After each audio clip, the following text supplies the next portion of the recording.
呢條片我哋會講講嗰個餐品，即係嗰啲餐啊。誒咁呢個部分係最重要嘅，因為成個 system 嘅核心就係嗰啲餐嚟㗎。好啦，咁我哋睇睇，咁嗰啲餐咧就係呢個 menu item 咧。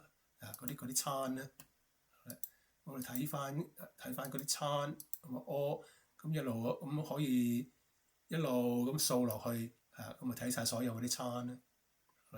或者我哋可以睇下有咩頭盤咁佢呢個咧淨係 show 嗰啲鴨啊、羊啊，即係呢個我係撳嗰個 category。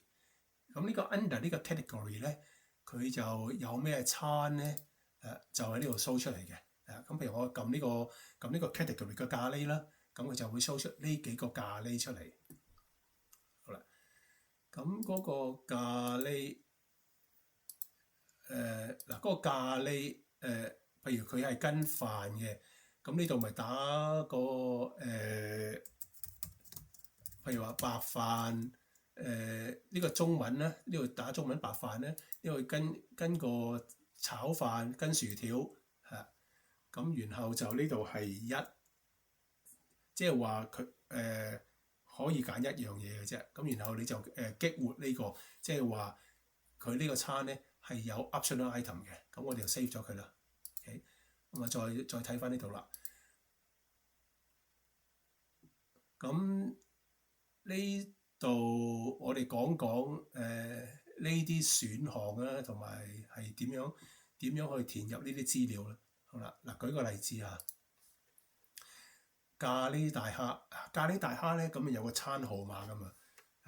咁通常嗰啲餐咧都有一個餐號碼，即係方便嗰啲伙計落單，同埋或者方便嗰啲客點啦。嗰啲客佢話我要一個38，咁咪38，39係咖喱雞咁樣嚇。好啦，咁佢呢個排嘅位置排嘅位置即係話呢個咖喱雞咧係排上面嘅，咖喱鴨咧係排最低嘅。咁啊睇呢個號碼咁如果你想將呢個咖喱鴨你想佢擺喺前邊咧，咁咪將佢變咗做85咯。咁佢就會擺得前面啲嘅。好啦，咁呢個係英文啦，呢個中文啦。咁同埋呢個餐咧係印單嘅時候印喺廚房嗰度係印去邊度嘅咧？咁如果呢個空白咗咧，就係去咗嗰個 default 嗰個 printer 嗰個默認嗰個 printer 嘅。咁呢度就唔需要填噶啦。好啦，咁呢個餐係屬於邊個 category？邊個目錄嘅咧？邊個類別嘅咧？好啦，咁啊屬於咖喱嘅。好啦，咁而家呢度咧就問你啦，呢個餐係有冇 係咪有冇 VAT 嘅？嗱通常有 VAT 㗎，堂食都係有 VAT 㗎啦。咁如果呢個餐係好特別嘅，係冇 VAT 嘅，咁你就剔一剔呢個 box。咁即係話呢個餐咧係唔需要俾 VAT 嘅。好啦，咁呢個咧就係一個套餐嚟嘅。譬如話我哋用呢個套餐嚟到做例子啊。呢個咧係一個套餐嚟嘅。點解套餐需要特別咁顯示話係一個套餐？因為套餐印出嚟嘅時候咧，印落廚房咧可以印埋套餐嗰啲內容咁如果你呢度 mark 咗佢係一個套餐咧，咁佢就會印埋套餐嗰個內容出嚟。好啦，咁呢個餐可唔可以打折嘅咧？可唔可以俾 discount 嘅咧？好啦，當你埋單嘅時候，你話成張單係俾打折俾 10% off，即係9折啦。好啦，咁9折咧，咁通常就所有嗰啲餐都係可以9折噶嘛。但係如果你喺呢度 mark 咗咧，話呢個餐係唔可以俾 discount 嘅咧，即係通常嗰啲酒水嗰啲啦打折通常嗰啲酒水就冇discount 嘅。好啦，咁呢個餐咧就唔會打折嘅。好啦，所有嗰啲餐都會打折，除咗嗰啲餐係 mark 咗係 non-discountable 咧，就唔會打折嘅。好啦，咁呢個咧係一個碼嚟嘅，即係話佢係原本通常喺呢度嗰啲咧都係一啲餐嚟㗎啦。好啦，但係如果呢度 mark 咗係 ingredient 咧，即係話係嗰啲碼嚟嘅。譬如話加鴨汁啊，加啲大蝦啊、小辣啊，咁呢啲咧係一個碼嚟嘅，或者係一個材料 ingredient 嚟嘅。咁你 mark 咗咧，佢就會變咗一個 ingredient，即係由一個正式嘅餐咧，就會變咗做一個 ingredient。OK， 好啦，咁我哋睇翻呢度，好啦，咁呢個餐呢個熱拼啦，或者拼盤啦，咁佢供應係幾時供應咧？係咪淨係 lunch time 咧，或者係早鳥啊 early bird 咧，或者淨係晚餐嘅時候先供應嘅咧？因為有啲餐咧 lunch time 係冇嘅，淨係夜晚先有嘅。OK， 咁你就要 mark 住佢。我話呢個咧淨係晚餐先有嘅啫，係咪？日頭就冇。好啦，咁呢個餐熱拼呢個 mix platter 係幾時有咧？好啦，咁默認咧 by default 咧就每日都有嘅，除非你咧就 specify 佢。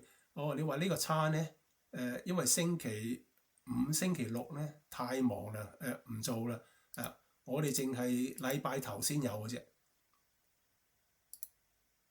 好啦，咁咧就你一入嚟就見到呢個餐咧，淨係Sunday、Monday 同埋 Tuesday 先至有供應嘅。咁即係話，如果你星期五、星期六你去呢個撳頭盤咧，你就會見唔到呢個餐嘅。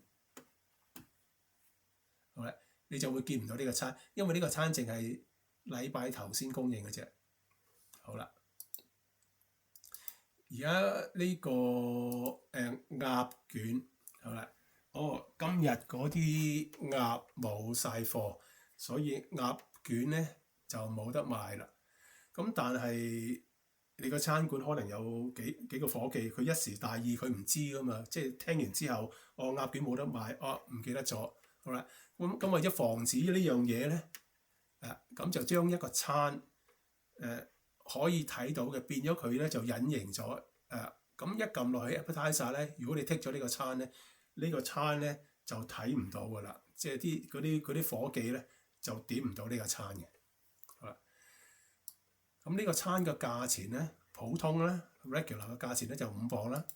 咁你可以話大咧呢個價錢咧就8磅，細咧就4磅。OK， 好啦 ，special price 咧就係某啲時段啊，即係譬如話 early bird 啊，或者係 lunch time 啊，有啲餐咧佢係有一個特別價錢噶嘛。好啦，咁或者係嗰啲優惠價啦、優惠時段啦嗰啲嚇，咁咧平時係5磅，優惠時段咧變咗4磅，大嘅咧都係5磅嘅啫，細嘅係3磅嘅。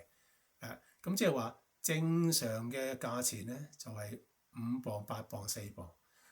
當係去咗優惠嗰個時段咧，嗰個 special price 嗰度咧，就變咗呢個價錢。咁咧優惠價錢咧就係喺嗰個 shift 啊，即係時間定義咗，譬如話由12點去到2點係午餐時段 ，early bird 係5點至6點。咁即係話呢啲時段咧，如果你定義咗係可以提供呢個特別價錢咧，喺 lunch time 點呢個餐咧係會平啲，喺 early bird 早鳥嘅時段咧點呢啲餐係會平啲嘅。